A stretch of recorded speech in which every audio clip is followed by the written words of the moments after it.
श्री गणेशाय नमः। आज फागुन मास के कृष्ण पक्ष की चतुर्थी है। फागुन मास के कृष्ण पक्ष की चतुर्थी को संकष्टी चतुर्थी का व्रत रखा जाता है। संकष्टी चतुर्थी का व्रत रखने और भगवान गणेश की पूजा करने से सभी प्रकार की मनोकामनाएं पूर्ण होती है। संकष्टी चतुर्थी के दिन संकष्टी चतुर्थी व्रत की कथा भी अवश्य सुननी चाहिए। तो आइए सुनते हैं संकष्टी चतुर्थी व्रत की कथा। संकष्टी गणेश चतुर्थी व्रत की पहली कथा। एक बार देवता कई विपदाओं में घिरे थे, तब वह मदद मांगने भगवान शिव के पास आए। उस समय शिव के साथ कार्तिकेय तथा गणेश जी भी बैठे थे। देवताओं की बात सुनकर शिव जी ने कार्तिकेय व गणेश जी से पूछा कि तुम दोनों में से कौन देवताओं के कष्टों का निवारण कर सकता है। तब कार्तिकेय व गणेश जी दोनों ने ही स्वयं को इस कार्य के लिए सक्षम बताया। इस पर भगवान शिव ने दोनों की परीक्षा लेते हुए कहा कि तुम दोनों में से जो सबसे पहले पृथ्वी की परिक्रमा करके आएगा वही देवताओं की मदद करने जाएगा। भगवान शिव के मुख से यह वचन सुनते ही कार्तिकेय अपने वाहन मोर पर बैठकर पृथ्वी की परिक्रमा के लिए निकल गए।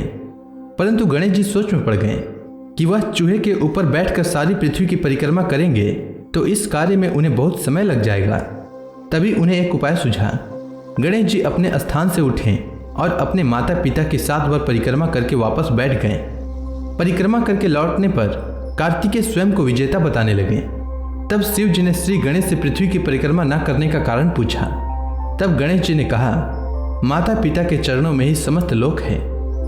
यह सुनकर भगवान शिव ने गणेश जी को देवताओं के संकट दूर करने की आज्ञा दी। इस प्रकार भगवान शिव ने गणेश जी को आशीर्वाद दिया कि चतुर्थी के दिन जो तुम्हारा पूजन करेगा और रात्रि में चंद्रमा को अर्घ्य देगा, उसके तीनों ताप यानी देहिक ताप, दैविक ताप तथा भौतिक ताप दूर होंगे। इस व्रत को करने से व्रतधारी के सभी तरह के दुख दूर होंगे और उसे जीवन के भौतिक सुखों की प्राप्ति होगी। चारों तरफ से मनुष्य की सुख समृद्धि बढ़ेगी, पुत्र पौत्र आदि धन ऐश्वर्य की कमी नहीं रहेगी। अब आइए सुनते हैं संकष्टी गणेश चतुर्थी व्रत की दूसरी कथा। एक समय की बात है, राजा हरिश्चंद्र के राज्य में एक कुम्हार था।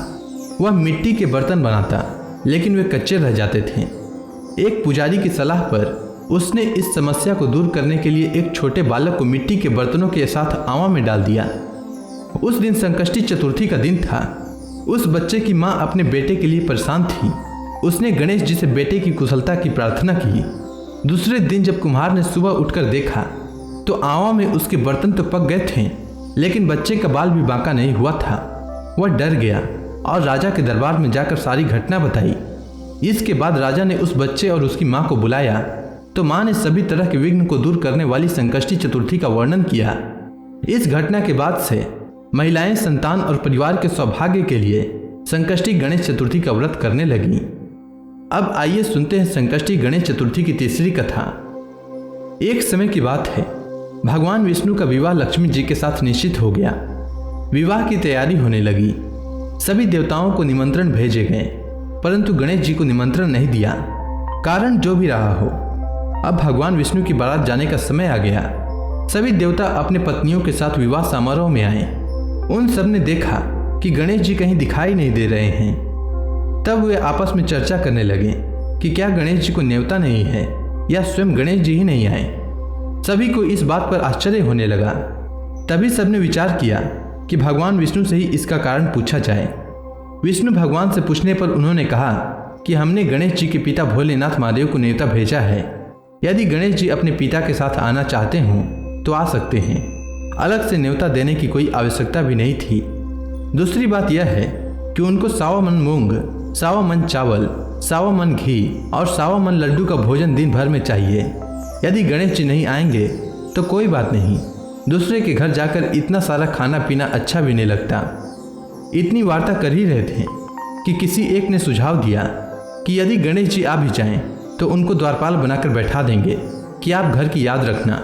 आप तो चूहे पर बैठकर धीरे धीरे चलोगे तो बारात से बहुत पीछे रह जाओगे। यह सुझाव भी सबको पसंद आया, तो भगवान विष्णु ने भी इस पर अपनी सहमति दे दी। होना क्या था, इतने में गणेश जी वहां आ पहुंचे और उन्हें समझा बुझाकर घर की रखवाली करने के लिए बैठा दिया। बारात चल दी। तब नारद जी ने देखा कि गणेश जी तो दरवाजे पर बैठे थे। नारद जी ने गणेश जी से पूछा कि वो बारात क्यों नहीं गए। तब गणेश जी ने कहा कि भगवान विष्णु ने उन्हें अपना निवास स्थान सौंप कर गए हैं। अब मैं यहाँ का राजा हूँ। तब नारद जी हंसते हुए कहने लगे कि यह भी तो हो सकता है कि उन्होंने आपको द्वारपाल के रूप में यहाँ बैठाया हो। तब गणेश जी कहने लगे कि हाँ, विष्णु भगवान ने मेरा बहुत अपमान किया है।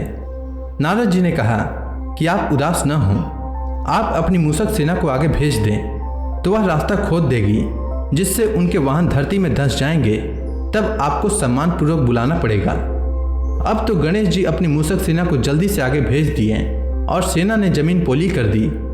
जब बारात वहां से निकली तो रथों की पहिए धरती में धंस गए।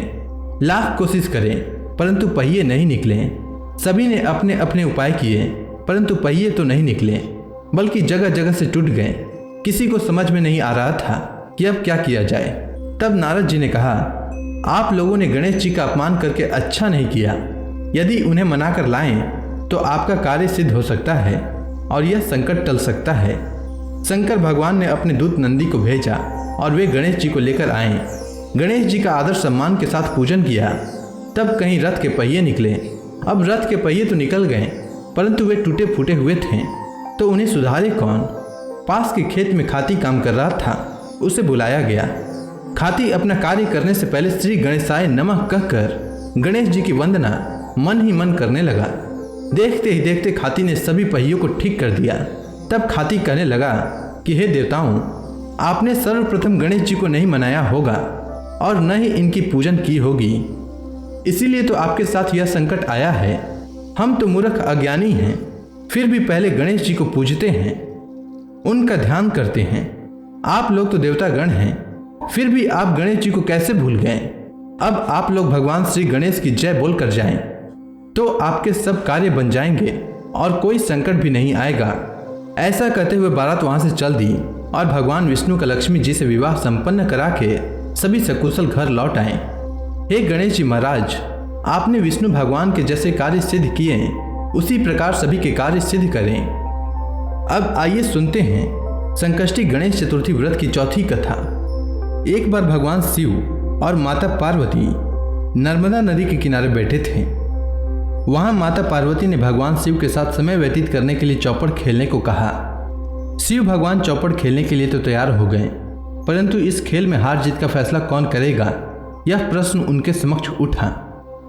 तो भगवान शिव ने कुछ तिनके एकत्रित करके उसका एक पुतला बनाकर उसकी प्राण प्रतिष्ठा कर दी और पुतले से कहा, बेटा, हम चौपड़ खेलना चाहते हैं, परंतु हमारी हार जीत का फैसला करने वाला कोई नहीं है, इसीलिए तुम बताना कि हम दोनों में से कौन हारा और कौन जीता। उसके बाद भगवान शिव और माता पार्वती का चौपड़ खेल शुरू हो गया। यह खेल 3 बार खेला गया और संयोग से तीनों बार माता पार्वती ही जीत गईं। खेल समाप्त होने के बाद बालक से हार जीत का फैसला करने के लिए कहा गया, तो उस बालक ने महादेव को विजयी बताया। यह सुनकर माता पार्वती क्रोधित हो गईं और क्रोध में उन्होंने बालक को लंगड़ा होने और कीचड़ में पड़े रहने का श्राप दे दिया। बालक ने माता पार्वती से माफी मांगी और कहा कि यह मुझसे अज्ञानतावश ऐसा हुआ है, मैंने किसी द्वेष भाव से ऐसा नहीं किया है। बालक द्वारा क्षमा मांगने पर माता ने कहा, यहाँ गणेश पूजन के लिए नाग कन्याएं आएंगी, उनके कहे अनुसार तुम गणेश व्रत करो, ऐसा करने से तुम मुझे प्राप्त करोगे। यह कहकर माता पार्वती शिव जी के साथ कैलाश पर्वत पर चली गईं।